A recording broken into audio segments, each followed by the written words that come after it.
রমজান মাসে এভাবে একবার তেঁতুল রেসিপি বানিয়ে রাখুন, অনেক কাজে লাগবে। আসলে রমজান মাসে আমরা কিন্তু প্রতিদিন পাকোড়া খেয়ে থাকি, তাই শুধু পাকোড়া না খেয়ে এই সস দিয়ে খেয়ে দেখুন, 3 গুণ স্বাদের বেড়ে যাবে। ঝাল টক মিষ্টি দিয়ে তৈরি এই রেসিপিটি কিভাবে বানালাম চলুন দেখে নিন। আসসালামু আলাইকুম, আপনারা দেখছেন আইরিন হোম কিচেন। আজকে আমার রেসিপি তেঁতুলের সস। তার জন্য আমি এখানে কিন্তু প্রধান উপকরণ তেঁতুল নিয়ে নিলাম, এখানে 250 গ্রাম মানে 1 পোয়া। এখানে আমি তেঁতুলটা প্রথমে উপরে একটু ভালো মতো পরিষ্কার করে নিব, কেননা অনেক সময় কিন্তু তেঁতুলের মধ্যে অনেক কিছু পড়ে। তার জন্য অবশ্যই এই কাজটা করতে হবে। তেঁতুলটা এইভাবে অল্প অল্প পানি দিয়ে ধুয়ে নিতে হবে। দেখুন আমি এখন ভালো মতো একটু ধুয়ে নিয়ে তারপর দেখিয়ে দিচ্ছি। দেখুন আমার ধোয়া শেষ।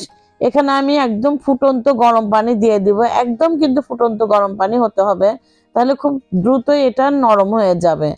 এভাবে করে দিয়ে আমি 1 ঘন্টার মতো ভিজিয়ে রাখবো। এখন একটা ঢাকনার সাহায্যে ঢেকে রেখে দেব, তারপরে ফিরে আসবো, আমি চলে যাব অন্য প্রসেসে। দেখুন ঢেকে রাখলাম, এটা সাইডে রেখে দিয়ে দেখিয়ে দেবো এর মশলাটা। দেখুন অনেকটাই কিন্তু নরম হয়ে গেছে, আমি এই পর্যায়ে নাড়বো না, আরো কিছুক্ষণ এভাবে ঢেকে রাখবো। তারপরে দেখিয়ে দিচ্ছি এর মশলা। এখন আমি স্পেশাল মশলাটা আমি দেখিয়ে দিব। তার জন্য কিন্তু এই সসটা খেতে বহুগুণ স্বাদ বেড়ে যাবে। তার জন্য নিয়ে নিলাম, দেখুন 2 টেবিল চামচ জিরা, ধনিয়া নিলাম 2 টেবিল চামচ, জয়েন নিয়েছি 1 চায়ের চামচ, আর 1.5 চায়ের চামচ নিয়েছি গোয়ামরি, আর এখানে 1.5 টেবিল চামচ নিয়ে 1.5 চায়ের চামচ নিয়েছি 5 ফোড়ন, 1 চায়ের চামচ গোলমরিচ, 1 চায়ের চামচ লং। এইগুলা আমি আরো নিয়েছি এখানে স্বাদ মতো লবণ, আর এখানে বিট লবণ নিয়ে নিয়েছি 1.5 চায়ের চামচ, আর 10-12টা আমি এখানে শুকনো মরিচ নিয়ে নিয়েছি। এখন আমি সবগুলা মশলা নিয়ে চলে যাব চুলার কাছে, দেখিয়ে দেবো কিভাবে ভেজে নিতে হবে। আর প্রথমে কিন্তু শুকনো মরিচটা দিয়ে দিতে হবে। আর এই মশলাটা আমি একটু বেশি করে নিচ্ছি, কারণ এই রমজান মাসের জন্য এই মশলাটা অনেক কাজে লাগবে। কি কি কাজে লাগবে আমি আপনাদের বলে দিব।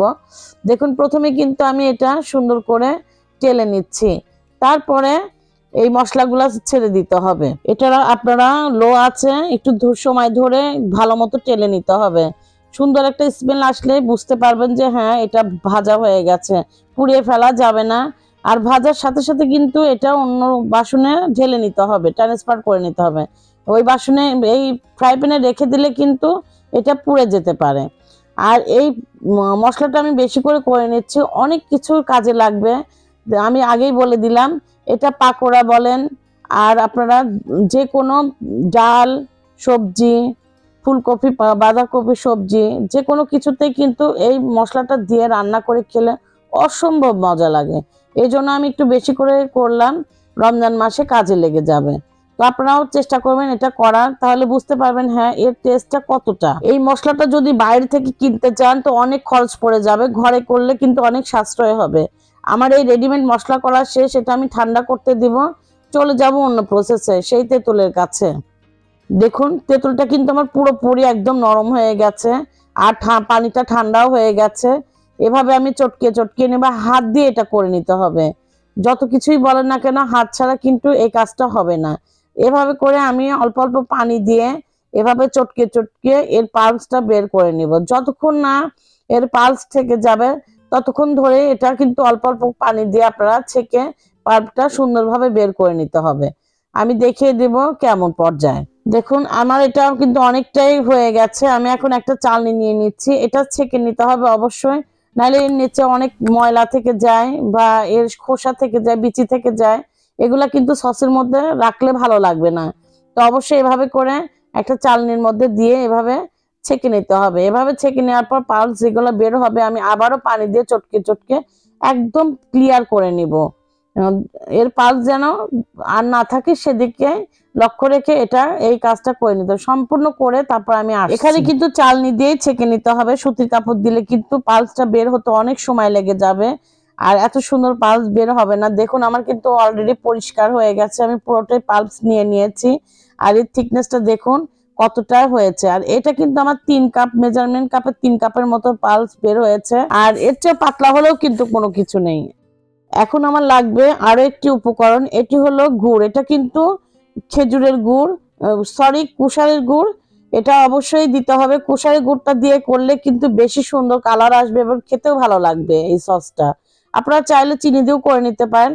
এখানে আমি হাফ কেজি গুড় নিয়ে নিয়েছি, 250 গ্রামের জন্য 500 গ্রাম এখানে আমি গুড় নিয়েছি, তাতে কিন্তু একদম পারফেক্ট মিষ্টি হবে। দেখুন এখানে আমি সম্পূর্ণ পালস ঢেলে নিলাম, চুলার পর দিয়ে দিয়েছি, চুলাটা ধরিয়ে দিয়েছি।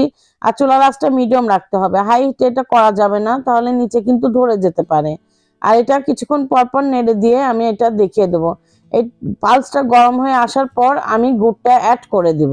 এখন আমি একটি গুরুত্বপূর্ণ উপকরণ এখানে অ্যাড করে দিব। এই পর্যায়ে কিন্তু স্কিপ করবেন না, তাহলে কিন্তু সসটা কিভাবে লাস্টিং করবে সেটা বুঝতে পারবেন না। আর এটাই আমি আপনাদের কিছুক্ষণ পরে দেখিয়ে দিব।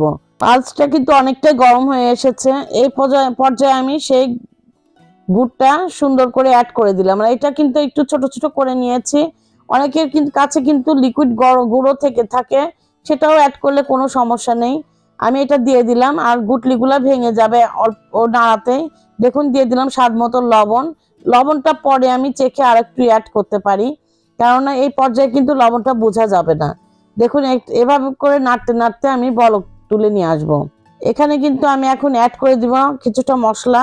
এখানে আমি 1 টেবিল চামচের একটু কম মরিচের গুঁড়া দিয়ে দিলাম, কালারটা খুব সুন্দর আসবে। আর এই পর্যায়ে মরিচের গুঁড়া দিতে হবে, দেওয়ার পর কিন্তু সুন্দরভাবে নাড়াচাড়া করে নিতে হবে। দেখুন এভাবে করে নাড়াচাড়া করতে করতে সুন্দর মিশে যাবে। আর এই মরিচের গুঁড়া দেওয়ার কারণে কিন্তু কালারটাও সুন্দর আসবে, আর গুড় দেওয়ার কারণেও কিন্তু কালারটা সুন্দর আসবে। দেখুন কতটা সুন্দর লাগতেছে। আর আপনারা যদি চিনি দিয়ে করে থাকেন তাহলে কিন্তু এটা কালার তেমন আসবে না। আর দিয়ে দিলাম সেই সুন্দর করে রাখা মশলার গুঁড়া। আমি মশলার গুঁড়াটা করে নিয়েছি। এখন এই পর্যায়ে কিন্তু সুন্দর করে নাড়তে চাড়তে হবে। আর এত সুন্দর ফ্লেভার বের হয়েছে বলে বোঝাতে পারবো না। ঘর কিন্তু মোমো গন্ধ করছে। দেখুন এখানে কিন্তু আমি কোনো রকম ফুড কালার অ্যাড করিনি, তাতে কিন্তু কালারটা অসম্ভব সুন্দর হয়েছে। আর একদম পিওর হয়েছে, আর তার সাথে সাথে স্বাস্থ্যকরও হয়েছে।